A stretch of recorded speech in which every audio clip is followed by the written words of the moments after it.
নমস্কার। কথায় গল্পে দেবাশিস আপনাকে স্বাগত জানায়। টান গল্পের প্রথম অংশে আপনারা দেখেছেন প্রাঞ্জল আর অতনুর মধ্যে আড্ডা চলছে একটি নৈশ ক্লাবে। এই দুজনের আড্ডায় আরও একজন উপস্থিত ছিল, সে হল অতনুর গার্লফ্রেন্ড বৈদেহী। যখন প্রাঞ্জলবাবু ভূত প্রেত আত্মা এইসব নিয়ে তার ব্যক্তিগত অভিজ্ঞতার কথা বলছিলেন, তখন বৈদেহী বেশ মন দিয়েই গল্পটা শুনছিল। হঠাৎ প্রাঞ্জলকে থামিয়ে দিয়ে সে বলল, গল্পটা তো এখনো শেষ হয়নি প্রাঞ্জলবাবু, এখনো তো অনেক কথা বললেন না। কথাটা শুনে অতনু আর প্রাঞ্জল দুজনেই অবাক হয়ে বৈদেহীর দিকে তাকালো। বৈদেহী তাতে ভ্রুক্ষেপ না করে বলেই চলল, আচ্ছা, আপনার গল্পের ফাঁকগুলো আমি ভরাট করে দিচ্ছি, যদি ভুল হয় বলবেন। আপনি গল্পের শুরুতে বলেছেন আপনার দাদু ভালো পরিবারেই মেয়ের বিয়ে দিয়েছিলেন, কিন্তু এটা তো বলেননি যে বংশকৌলিন্য থাকলেও অর্থ সম্পদ তাদের ছিল না, তাই আপনার বাবা বাধ্য হয়ে সামান্য পারিবারিক পুঁজি নিয়ে কলকাতায় ব্যবসা করতেন। অতনু এবার বেশ খানিকটা অবাক হয়ে বলল, এসব তুমি কি বলছো বৈদেহী? ওর গল্প তুমি জানবে নাকি? চুপ করো। না, গল্পটা যখন শুরু হয়েছে আমাকে শেষটাও বলতে দাও। হ্যাঁ প্রাঞ্জলবাবু, গল্পটা এখনো শেষ হয়নি। ছোট থেকেই আপনার পরিবারের সবাই আপনার মামার অতুল ধন সম্পদকে ঈর্ষা করতেন। মেয়ে হয়ে জন্মানোর অপরাধে সামান্য গয়না আর কিছু টাকা ছাড়া আপনার মা কিছুই পেলেন না, কিন্তু মামা পেলেন অত বড় জমিদারি। তারপর যখন মামার মেয়ে জন্মালো, সে হয়ে দাঁড়ালো মামার একমাত্র উত্তরাধিকারী।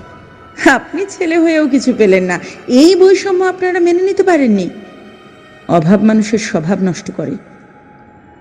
আপনি ঠিক করলেন যে করে হোক মামার সম্পত্তি আত্মসাৎ করবেন, তাই প্রথমেই টার্গেট করলেন তাকেই, যে সবচেয়ে নরম ও দুর্বল, অর্থাৎ আপনার বোনকে। তাকে মিষ্টি কথার জালে ফাঁসালেন, তার দুর্বলতার সুযোগ নিলেন, আর তারপর একদিন ঘনিষ্ঠ মুহূর্তে তাকে শ্বাস রোধ করে খুন করে গলায় কলসি বেঁধে ডুবিয়ে দিলেন পুকুরে। এবার আর সংযম রাখতে পারলেন না প্রাঞ্জল, চিৎকার করে বললেন, এসব কি বলে চলেছ তুমি পাগলের মতন? এসব কথা বলার সাহস পাও কি করে তুমি? আমার বিরুদ্ধে এসব বাজে কথা বলার কি ফল হতে পারে জানো তুমি?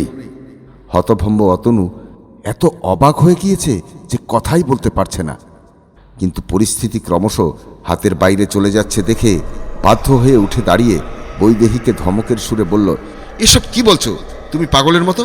একদম চুপ করো। আমাকে চুপ করিয়ে কি হবে বলো তো? সত্যিটা বদলাবে? প্রাঞ্জলবাবু কি অস্বীকার করতে পারেন যে তার আজকের এই বৈভব, বাড়ি গাড়ি, নামী ক্লাবের সদস্যপদ, লেখক খ্যাতি, সব কিছুর পেছনে আছে তার মামার বাড়ির সম্পত্তি লাভ? আর সেটা তিনি পেয়েছেন একটা নিরীহ মেয়ের বিশ্বাসের সুযোগ নিয়ে। বলুন প্রাঞ্জলবাবু, এটা সত্যি কি না? প্রাঞ্জল কিছু না বলে জ্বলন্ত দৃষ্টিতে চেয়ে আছেন বৈদেহীর দিকে। মনে হচ্ছে এক্ষুনি যেন প্রচণ্ড বিস্ফোরণে ফেটে পড়বেন।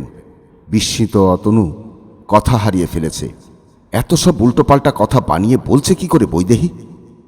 তাকে থামাতে যেতেই সে অতনুকে থামিয়ে বলল, আমার কথা এখনো শেষ হয়নি, আসল কথাটাই তো বলা হয়নি।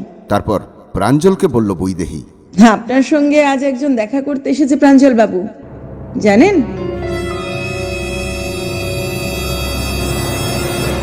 অনেক দিন ধরে সে অপেক্ষা করছে দেখা করার জন্য। ডাকি তাকে? অবাক চোখে প্রাঞ্জল জিজ্ঞেস করলেন, কে কে দেখা করতে এসেছে? বৈদেহী ধীরে ধীরে ফিরে তাকালো হলের দরজার দিকে। অতনু আর প্রাঞ্জলও বৈদেহীর দৃষ্টিকে অনুসরণ করে তাকালেন সেদিকে।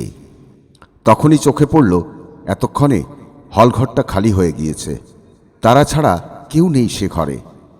আর হলের দরজাটা আস্তে আস্তে খুলে যাচ্ছে। এবার হলের ভেতরে খুব সাধারণ সেকেলে ধরনের শাড়ি পরা একটি মেয়ে প্রবেশ করল। আজকের দিনের মেয়েরা এমন শাড়ি পরার কথা চিন্তাই করতে পারে না। অন্তত এই ধরনের অভিজাত ক্লাবে ভর সন্ধেবেলা কেউ এমন পোশাকে আসেন না। মেয়েটি ধীর পায়ে এগিয়ে আসতে থাকলো ওদের দিকে। মেয়েটির বয়স 16-17 হবে। মাথায় পিঠ চাপানো চুল, কিন্তু কেমন ভেজা ভেজা। চোখ দুটো বেশ বড় বড়, অসংকোচ দৃষ্টি। সে সোজা তাকিয়ে আছে প্রাঞ্জল বাবুর দিকে। প্রাঞ্জল বাবুও বিস্ফারিত চোখে তাকিয়ে আছেন তার দিকে। এবার তার গলা দিয়ে একটা তীব্র আতঙ্ক মেশানো চিৎকার বেরিয়ে এলো। আখি! পাগলের মতো গলার রুদ্রাক্ষের মালাটা বাগিয়ে ধরে অদ্ভুত স্বরে কিছু মন্ত্র উচ্চারণ করতে লাগলেন তিনি। রিং রিং রিং ওম ক্রিং রিং। মেয়েটি একটু থমকালো, তারপর আবার আগের মতোই এগিয়ে আসতে লাগলো। হঠাৎ খিলখিল করে হেসে উঠল বৈদেহী।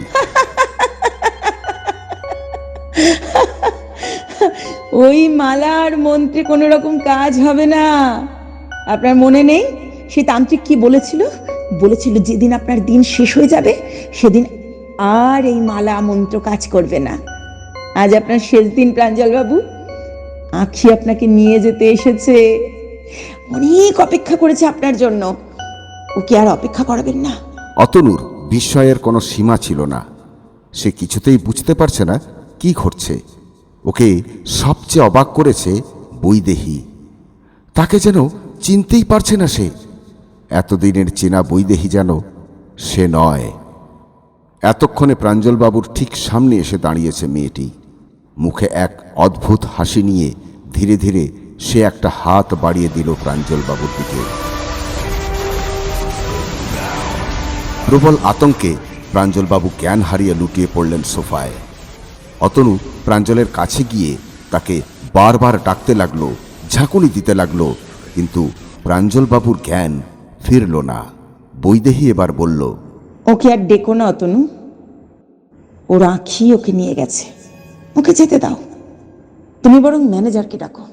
ম্যানেজারকে ডাকার জন্য পিছন ফিরে অতনু দেখল আঁখি যেখানে দাঁড়িয়েছিল সেখানে কেউ নেই। শুধু একজোড়া ভেজা পায়ের ছাপ পড়ে আছে মেঝেতে।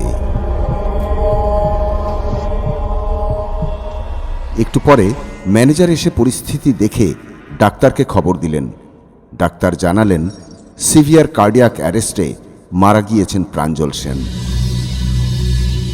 সবকিছু মিটতে বেশ রাত হয়ে গেল।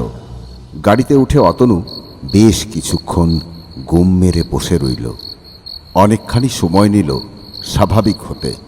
বিস্ময়ের ধাক্কাটা কাটিয়ে নিয়ে গাড়িতে স্টার্ট দিল। তারপর খানিকটা স্বগতোক্তির ঢঙে বলল, এতক্ষণ যা হলো তার কিছুই বোধগম্য হলো না, কিন্তু প্রাঞ্জলবাবুর সম্পর্কে এত কথা জানলে কি করে? তুমি কি ওকে আগের থেকে চিনতে? না, আজই প্রথম দেখলাম। তো তুমি এত সব জানলে কি করে? একটু চুপ করে থেকে বৈদেহী বলল, আঁখি বলেছে। আঁখি? তাকে তুমি পেলে কোথায়? ঠিক জানি না, বোধহয় স্বপ্নে। প্রায় স্বপ্নে একটা মেয়েকে দেখতাম, আর দেখতাম কয়েকটা বিচ্ছিন্ন ঘটনা, যেগুলো আজ বললাম। মেয়েটি কে তাও জানতাম না। এখানে আসবো বলে আজ ট্যাক্সির জন্য দাঁড়াতেই দেখলাম মেয়েটা পাশে দাঁড়িয়ে। খুব অবাক হয়ে গিয়েছিলাম। তারপর তাড়া থাকায় বিষয়টা নিয়ে আর না ভেবে ট্যাক্সিতে উঠে পড়লাম। আমি সিটের গায়ে মাথা হেলিয়ে চোখ বুজে বসেছিলাম। কিছু দূর এসে হঠাৎ একটা প্রচন্ড ঝাঁকুনি লেগে চোখ খুলতেই দেখি মেয়েটা আমার পাশে বসে। খুব চমকে গিয়েছিলাম, কিন্তু মেয়েটাকে কিছু বলতে পারলাম না। কেমন যেন সম্মোহিতের মতো হয়ে গেছিলাম। এরপর সে আমাকে তার জীবনের পুরো ঘটনা বলল, যার কিছুটা আগেই আমি স্বপ্নে দেখেছি। কথার শেষে আমার সঙ্গে সে এখানে এলো। আমার বারবার মনে হচ্ছিল যা আমি করছি তার কোনোটা নিজের ইচ্ছেতে নয়, কেউ যেন আমাকে দিয়ে করিয়ে নিচ্ছে, আমাকে দিয়ে বলিয়ে নিচ্ছে। বৈদেহী হাত বাড়িয়ে টেনে নিল জলের বোতল। তার গলা শুকিয়ে গেছে। অতনু অবাক হয়ে বলল, এমন যে হতে পারে আমি বিশ্বাসই করতে পারছি না। এতদিন ধরে আঁখি প্রাঞ্জলবাবুর প্রতীক্ষা করছিল, আজ ফিরে এলো। একটু চুপ করে থেকে বৈদেহী বলল, ভালোবাসা বোধ হয় এমনই হয়, প্রিয়জনকে ছেড়ে কি থাকা যায়, তার টানে ফিরে আসতেই হয়। অতনু তবু মাথা নেড়ে অসম্মতি জানিয়ে বলল, দূর, এটা কখনোই সম্ভব নয়। কে বললো সম্ভব নয়? এই তো দেখলে আঁখি কেমন ফিরে এলো প্রাঞ্জলের জন্য। আর বৈদেহী এবার ফিরে তাকালো অতনুর দিকে, তারপর এক রহস্যময় হাসি হেসে বলল, আর আমিও তো ফিরে এলাম তোমার টানে। আসার পথে ট্যাক্সিটা তো অ্যাক্সিডেন্টই করেছিল। আতঙ্কিত বিস্মিত অতনু দেখল বৈদেহী কেমন বদলে যাচ্ছে। তার মুখ রক্তে মাখামাখি, মাথার চুলের ফাঁক দিয়ে রক্ত গড়িয়ে পড়ছে, চোখে কেমন অদ্ভুত পাথুরে দৃষ্টি। হাতের স্টিয়ারিং আর নিজের আয়ত্তে থাকলো না অতনুর। গাড়িটা সজোরে ধাক্কা মারল সামনের ধামে।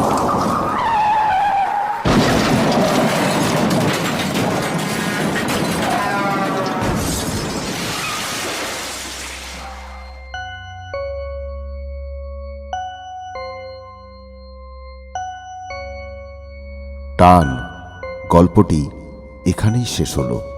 পরবর্তী গল্পের জন্য কথায় গল্পে দেবাশিস চ্যানেলটিকে সাবস্ক্রাইব করুন।